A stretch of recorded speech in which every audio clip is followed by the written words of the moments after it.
இட்டுபோட் சினிமால எந்த இப்படி என்ன விஷயம் பார்க்க போகிற முடியும் பார்த்தீங்கன்னா, பிக் பாஸ் சீசன் 8ஓட இன்னைக்கு எபிசோடில் வந்து பார்த்தீங்கன்னா, ஃபைனலாக வந்து நம்ம ஆல்ரெடி பார்த்துருந்த மாதிரி மஞ்சரி அவர்கள் பிக் பாஸ் வீட்டை விட்டு வெளியேற்றப்பட்டாங்க. ஸோ மஞ்சரி வந்து பார்த்திங்கன்னா, இந்த வீட்டுக்குள்ளே இருந்து அவங்க எவிக்டட் அப்படின்னு சொன்னதுக்கப்புறமா வந்து பெருசாக வந்து அவங்க சொன்னதுக்கப்புறமா சொன்ன உடனே வந்து எந்த ஒரு ஃபீலும் வந்து அவங்க பண்ணலை. பட் அவங்க வந்து நான் ஹாப்பியாக தான் போகிறேன், நல்ல எக்ஸ்பீரியன்ஸ் வந்து எனக்கு கெயின் ஆனது அப்படிங்கிற மாதிரி அவங்க வந்து என்ன தான் வந்து வாயில் சொன்னாலும் அவங்க மனசுக்குள்ளே அந்த ஒரு பெயின் இருந்ததை வந்து அவங்க கடைசியாக அந்த வீட்டை விட்டு அவங்க பேசும்போது, அவங்க கடைசியாக அந்த ஒரு சில மொமெண்ட்ஸ் பார்க்கும்போது வந்து நம்மளுக்கே அந்த ஒரு மாரி கஷ்டமாக இருந்தது.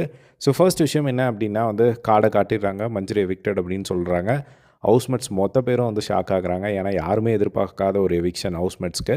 அதுக்கப்புறமா வந்து அங்கே ரொம்ப உடையிறது வந்து பார்த்திங்கன்னா ஜாக்லின். ஏன்னா ஜாக்லின் தான் வந்து பயங்கர க்ளோஸ் அப்படிங்கிறது எல்லாருக்குமே வந்து தெரியும் மஞ்சரி கூட ரீசெண்டாக.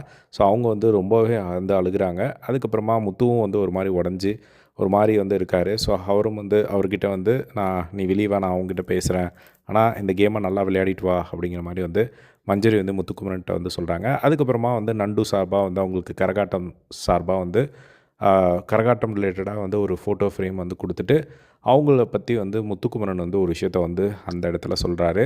நான் இந்த ஒரு விஷயத்த எங்கேயுமே சொன்னதில்லை, இப்போ நான் சொல்கிறேன்.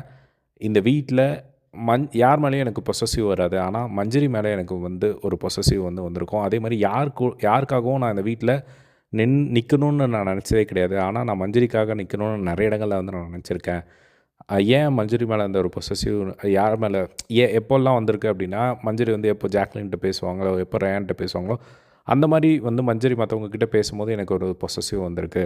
ஸோ நான் மஞ்சரியை இந்த வீட்டை விட்டு வெளியே போனதுக்கப்புறம் என் வாழ்நாள் முழுவதும் என்னோடய அக்காவாக நான் பார்க்கணுன்னு நான் நினைக்கிறேன் அப்படிங்கிற மாதிரி வந்து ரொம்ப உரிமையாக வந்து பேசுனது பார்க்க முடிச்சுது. அதுக்கப்புறமா வந்து ஜாக்லின் வந்து பேசினாங்க. ஸோ ஜாக்லின் என்ன சொன்னாங்க அப்படின்னா, எனக்கு வந்து மஞ்சரி வந்து என்னை லாஸ்ட்டாக இந்த வீட்டில் வந்து என்னை மஞ்சரி பார்த்துக்கிட்ட மாதிரி யாருமே என்னை பார்த்ததே கிடையாது. ஸோ மஞ்சரி இல்லாமல் நான் எப்படி இருக்க போகிறேன்னே வந்து தெரியல இன்னும் ஒரு வாரம் அப்படிங்கிற மாதிரி வந்து சொல்லி அவங்க ஒரு பக்கம் வந்து பயங்கரமாக அழுதது வந்து பார்க்க முடிச்சுது. ஸோ இந்த ஒரு சில மொமெண்ட்ஸ் வந்து நடந்தது. ஸோ கடைசியாக அவங்க வெளியே போகும்போது ஒரு விஷயம் வந்து நடந்தது. அது பார்க்குறதுக்கு ரொம்ப கஷ்டமாக இருந்தது. அது என்ன அப்படிங்கிறது நெக்ஸ்ட் வீடியோவில் அப்லோட் பண்ணுறேன். இதே மாதிரி எல்லாம் பிக் பாஸ் அப்டேட்ஸ் தெரிஞ்சுக்க நம்மளோட சேனலை சப்ஸ்கிரைப் பண்ணி சப்போர்ட் பண்ணுங்கள். தேங்க்ஸ் ஃபார் வாட்சிங்.